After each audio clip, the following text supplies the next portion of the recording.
Hey everyone. तो ये है हमारे छोटे छोटे बेबी प्लांट अपराजिता के, जो कि मैंने इसी सीज़न ग्रो किए हैं और बहुत ही अच्छी तरह ग्रो हुए हैं। क्योंकि अभी मानसून है, तो मानसून में तो आप सीड्स लगाएंगे वो ज़रूर ही ग्रो होंगे, बहुत अच्छे से ग्रो होते हैं, चाहे कटिंग लगाओ चाहे सीड्स लगाओ। और ये मेरा जो प्लांट है अपराजिता का, ये मेरा 3 से 4 साल पुराना है और इसमें एक नहीं कई तो 3-4 प्लांट हैं और इन पर इतनी अच्छी फ्लावरिंग हो रही है, बहुत अच्छी। ये हमारे मार्च से अक्टूबर तक आपको अच्छी खासी फ्लावरिंग देते हैं, उसके बाद ये सूखना शुरू कर देते हैं क्योंकि डोरमेंसी में चले जाते हैं ये सर्दियों में। और लेकिन अगले सीज़न फिर से ये तैयार हो जाते हैं, इन्हें उखाड़ के नहीं फेंकना है। आपको लगेगा ये पौधा मर चुका है, पूरी तरह सूख चुका है, लेकिन ये मरता नहीं है, सूखता नहीं है, अगले सीज़न फिर से तैयार हो जाता है। और ये मेरे 4 साल पुराने पौधे हैं जो कि फिर से तैयार हो गए और बहुत अच्छी फ्लावरिंग कर रहे हैं। तो इस तरह से आप इनको रख सकते हो। देखो बहुत ही अच्छे से ग्रो होते हैं और ये जो ग्रो है, तो आप इस प्लांट को अपने गार्डन में ज़रूर लगाएं। और हर साल आप इनके सीड्स ले लेके इनसे बहुत ज़्यादा प्लांट तैयार कर सकते हो। इस पर इतनी फलियां लगती हैं कि आपको कभी भी मार्केट से इनके बीज लेने की ज़रूरत नहीं पड़ेगी और इतने सीड्स निकलेंगे कि आप दूसरों को भी इसे दे सकोगे। जब आपको सीड्स लेने हों तो इनकी फलियों को न तोड़ें और इनकी फलियों को पकने का इंतज़ार करें। और जब इसमें फलियाँ आती हैं ना, तो क्या होता है कि फूल की जो पैदावार होती है वो रुक जाती है, क्योंकि ये सारा अपना जो होता है अपनी वृद्धि उसमें लगा देती हैं, फलियों में फलियाँ बनाने में लगा देती हैं और फूल आना बंद हो जाता है इस पर।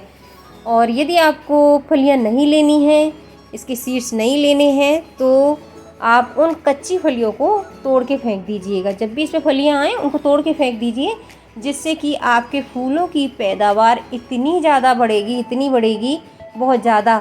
और यदि बीज लेना है तो आप उन फलियों को अपने प्लांट पर सूखने दो और जब तक सूखने दो उस पर, जब तक बीज आपका अच्छा खासा मोटा और एकदम से काला ना हो जाए।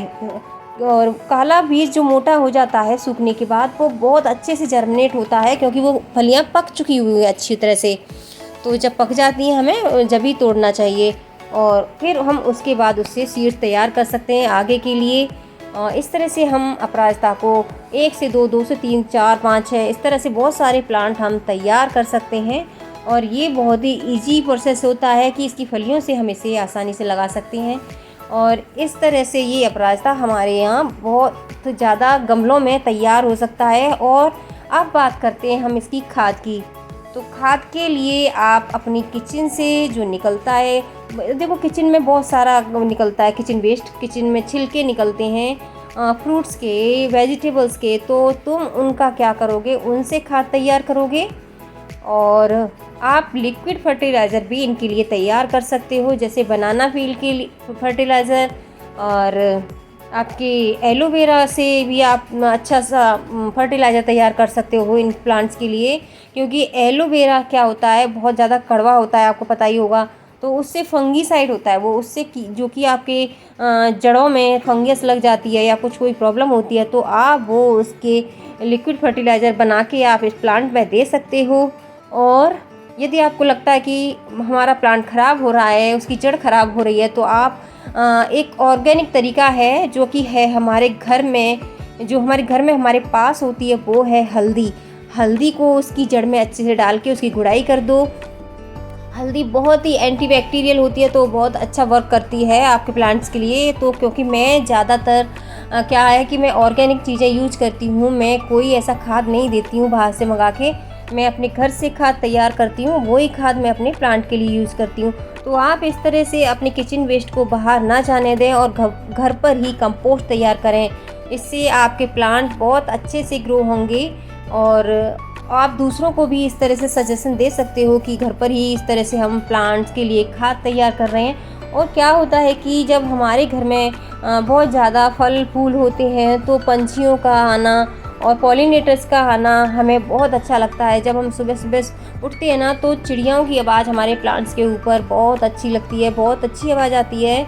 और पॉलिनेटर्स आप देखोगे कि जब हमारे घर में फूल लगे होते हैं, तो तितलियाँ, मधुमक्खियाँ और भी विभिन्न प्रकार के जो इंसेक्ट होते हैं, वो हमारे प्लांट के ऊपर आके बैठते हैं, क्योंकि वहाँ पे फूल लगे हुए हैं और फूलों की खुशबू से हमारा पूरा जो वातावरण है वो महक उठता है। तो उनकी खुशबू जो होती है वो उन तक पहुंचती है। और देखो ये भंवरा किस तरह से इस फूल से मधुपान कर रहा है, तो ये जो दृश्य होता है ना वो हमें बहुत अच्छा लगता है। तो इस तरह आप भी अपने घर में यदि फूल और प्लांट जैसे तरह के फ्रूट्स वगैरह के होते हैं वो लगाओगे तो आपके यहाँ पर पंछी भी आएंगे और ये पॉलिनेटर्स भी आएंगे। और पॉलिनेटर्स का आना हमारे फूल पत्तियों के लिए बहुत ज़्यादा अच्छा होता है, क्योंकि इससे हमारे जो फूल होते हैं वो पॉलिनेट होते हैं, बहुत पॉलिनेशन करते हैं ये, तो और ज़्यादा अच्छे से फूल हमारे प्लांट पर लगते हैं। जितने ज़्यादा पॉलिनेटर्स हमारे प्लांट्स के ऊपर आके बैठेंगे, हमारे जो प्लांट्स हैं उनकी जो पॉलिनेटर्स जो हमारे फूलों की संख्या है वो ज़्यादा बढ़ेगी। तो आप अपने घर में ज़्यादा से ज़्यादा प्लांट लगाएं। और देखिए हमें नेचर के प्रति सजग तो रहना ही है, नेचर को बचाना है, तो हमें ज़्यादा से ज़्यादा हर तरह के प्लांट लगाने हैं। तो आप भी ये कोशिश कीजिए कि 1 से 2, 2 से 3, 4 से 5 प्लांट्स लगाएं। ये सिर्फ शो के लिए नहीं लगाना है, हमें अपनी पृथ्वी को, अपने नेचर को बचाना है। तो हमें बड़े प्लांट भी लगाने होंगे, जैसे कि नीम का पेड़, बबूल का पेड़, ये सब हमारे पुराने पेड़ हैं, इनसे बहुत अच्छी ऑक्सीजन मिलती है। तो हमें इस तरह के पेड़ भी लगाने हैं जिससे कि हमारे नेचर को बचाया जा सके, हमारी पृथ्वी को बचाया जा सके। और आप और 2 लोगों को सजेस्ट करोगे कि प्लांट लगाइए, तो वो भी प्लांट लगाएंगे तो बहुत अच्छा होगा और आप इस तरह से अपने नेचर को बचा सकते हो।